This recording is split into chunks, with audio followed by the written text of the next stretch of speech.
एक छोटे से गांव में गौरी कवि और कालू कौवा रहता था। वह सबसे अमीर थे और उनके पास पैसे भी बहुत थे।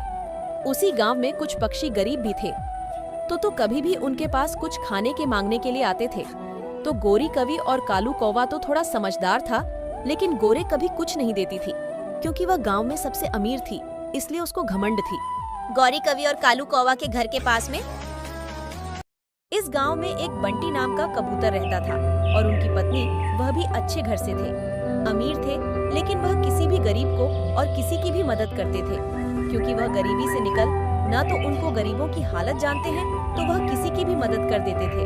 और उनके पास में एक रानू चिड़िया करके रहती थी। उसका पति नहीं था, उसकी बेटी एक थी, तो वह सबसे गरीब थी गाँव में। पूरे गाँव में रानू चिड़िया की सबसे छोटी सी झोपड़ी थी। उसमें वह कैसे कैसे खाना बनाती थी और कैसे रहती थी, वह खुद ही उसकी हालत में वह परेशान थी। रानू चिड़िया बहुत गरीब थी, क्योंकि उसका पति नहीं था। बेटी को जन्म लेते ही पति की डेथ हो चुकी थी, इसीलिए रानू चिड़िया बहुत ही परेशान थी। खुद ही जाती थी जंगल में और कुछ दाना लाती थी और अपनी बेटी को खिलाकर बड़ी कर रही थी।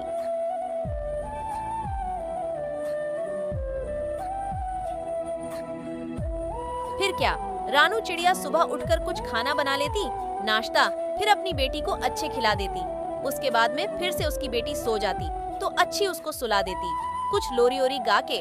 फिर वह सोने के बाद में फिर वह निकलती और जंगल की ओर कुछ खाना लेने, क्योंकि उसका पति तो था नहीं, तो उसी को जाना पड़ता था। जंगल खाना लेने जाने की तैयारी थी। उसके बाद में उसकी बेटी फिर से उड़ जाती, तो फिर वह लोरी गा के उसको सुलाती, फिर सोचती, फिर से कुछ सोचने लगती और उसकी बेटी को सुला देती। उसके बाद में फिर वह जंगल निकलते कुछ खाना लेने के लिए, फिर वहां जाकर अकेली रहती, कुछ सोचने लग जाती।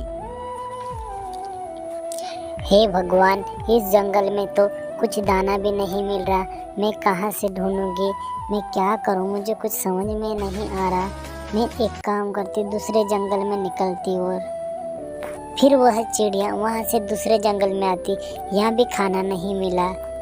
फिर क्या, सोच सोच के चिड़िया पागल हो गई। उसके बाद में फिर वो वापस निकलती अपने घर की ओर। फिर वह सोचती किसी के घर से आज का खाना मंगलाती और बच्चे को खिला दूंगी। उसके पास में गोरी कौवी और कालू कौवा रहता था, क्योंकि वो उस गांव में सबसे अमीर थे। फिर वह चिड़िया उसी के पास जाती।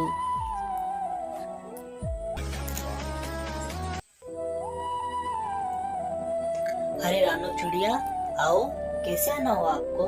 बहुत दिन बाद आई हो, पास में रहती जब भी नहीं आती हो। अरे क्या बताए कालू भाई, आपको तो पता ही है मेरा पति नहीं है, तो मैं आज जंगल गई थी, मुझे खाना कुछ नहीं मिला, तो थोड़ा सा खाना मिल जाए करके आई। क्योंकि मेरी बेटी 2 दिन से खाना नहीं खाई, इसीलिए मैं आपके पास बड़ी उम्मीद लेके आई। देखो रानू, हम किसी को खाना नहीं देते, इससे अच्छा हमारे घर भीख मांग रहे, इससे अच्छा आप कुछ कटोरा लेके जाओ और कुछ बाजार में मांग के खिलाना और पिलाना अपनी बच्ची को। हम नहीं देंगे किसी को भीख, जाओ। फिर वह बेचारी चिड़िया नाराज होकर जा रही थी। फिर रास्ते में सोचने लगी, हे भगवान, अब मैं मेरी बेटी को कैसे पालूंगी करके वह खुदकुशी कर लेती रास्ते में।